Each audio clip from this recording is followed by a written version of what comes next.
Hey everyone, it's Sumit. So let's talk briefly about what's going on in the new car as well as the used car market based on October data. In this video, we'll cover off in a variety of different perspectives. We'll talk briefly about what are the think tanks saying. We'll talk a little bit about what the OEMs are experiencing.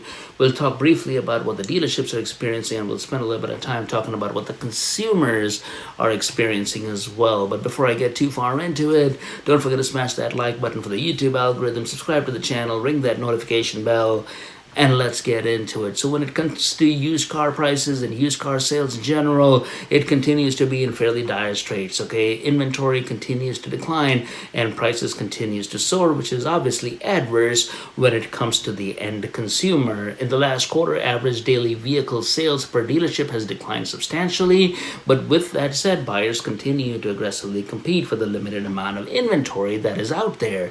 Total used car sales were down by 10% year over year in the month of October. Additionally, average daily credit transactions per dealership is at a level that has not been experienced in quite a while. And this part of it is sort of interesting because repair orders, for all intents and purposes, they were fairly robust. But with that said, they're starting to decline, albeit ever so slightly, which is sort of an interesting fact pattern because one would naturally expect that when you have prices going up, people would naturally start investing more in their existing vehicles. What's really worse when it comes to the used car market is the fact that used car prices are actually starting to accelerate. When it comes to wholesale prices, they were up 9.2% month over month, month of October. And as we've talked about multiple times in prior videos, these wholesale prices, they eventually affect retail prices, which will of course impact the end consumer, okay? So that is on typically a 3 to 6 week lag. So since we're talking about October data here, the consumers are effectively going to experience some of these rising prices towards the tail end of November, going into early December. And this is by no means just for used vehicles, okay? When it comes to new car sales, they were down by over 23% year over year in the month of October. Now, one quick thing of note is when it comes to types of categories that are primarily being impacted with these soaring prices, it's really around minivans as well as mid-sized vehicles, okay? This is not to say that other categories of vehicles such as trucks are not experiencing soaring prices as well.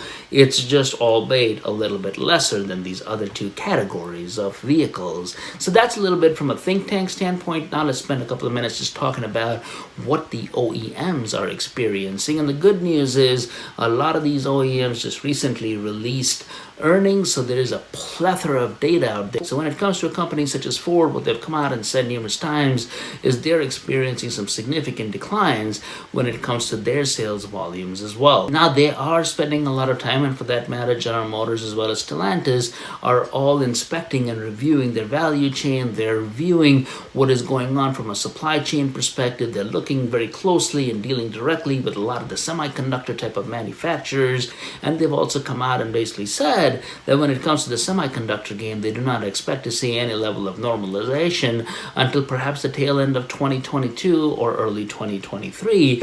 And this is really a pervasive message that was shared by just about all the OEMs out there. And by all the OEMs, everything is caveated because it obviously does not include Tesla, because which Tesla, for all intents and purposes, continues to absolutely kill it when it comes to the amount of distribution or the amount of production that those guys are basically doing. That's a little bit about think tanks. That's a little bit about what the OEMs are experiencing. Now let's talk a little bit about what are the dealerships basically seeing. So when it comes to the dealership model, they are experiencing a significant amount of consolidations, which is just a fancy way of basically saying that the bigger dealerships are getting bigger and bigger and bigger, while the smaller dealerships, which are continuing to struggle due to some of these types of issues, are effectively putting themselves up for sale and are getting consumed by some of these large dealership groups. And now this is generally speaking a little bit unfavorable when it comes to the end consumer for all intents and purposes, because now these dealership groups will have a lot more pricing power. There'll be fewer places for the end consumer to basically go to,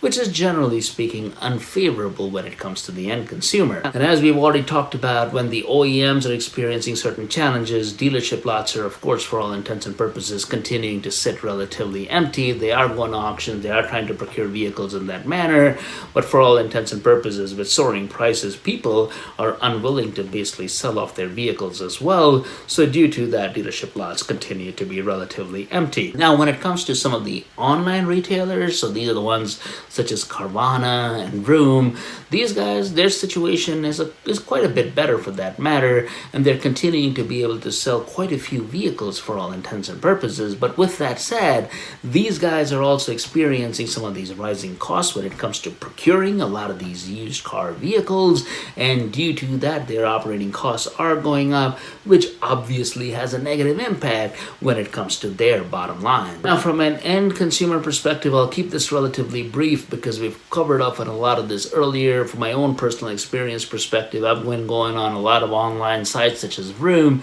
to look at vehicles that I'm perhaps interested in, and for all intents and purposes, every week or every couple of weeks that I go on these websites to look for these types of vehicles, what I'm basically seeing is the amount of inventory is rapidly dwindling. And what I'm also seeing is I'm getting less value for the type of car that I'm looking at, for the price range that I'm basically in. If you're an end consumer, it goes back to what we've been talking about, right? If you can wait, that'll be great.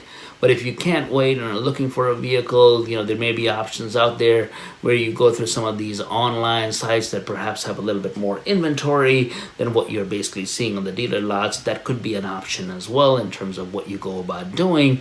But with all of that said, this is pretty much a pretty abysmal time when it comes to buying either a new or a used vehicle for that matter.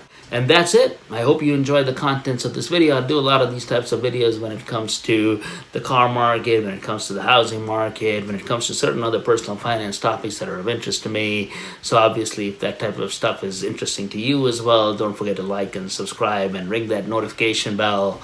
And I'll see you in the next one.